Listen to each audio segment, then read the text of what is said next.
আলু দিয়ে রৌ মাছের মাথা আর মাছের পিস দিয়ে মাছ কারি হবে। পেঁয়াজ কষানো হচ্ছে, টমেটোও কাটা হয়ে গেছে। প্রথমে কারিটা বানাবো, অনুসারে লবণ,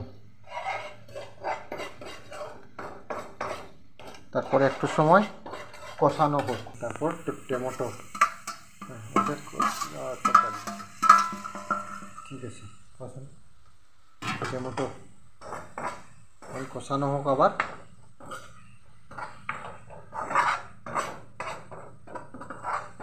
এখন কষার সময় ঢেকে রাখি দিই।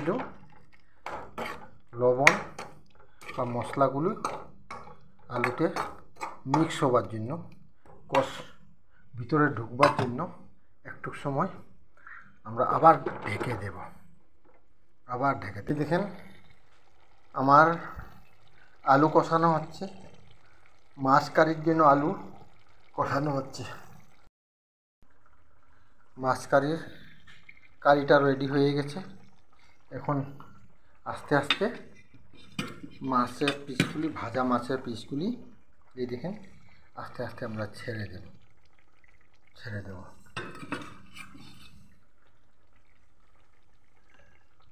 এই দেখেন ছেড়ে দিয়েছি।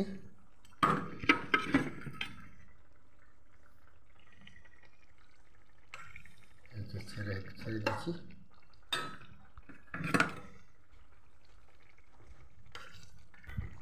সাবস্ক্রাইব আর কমেন্ট করবেন, আর দয়া করে দেখবেন, আশা রইল।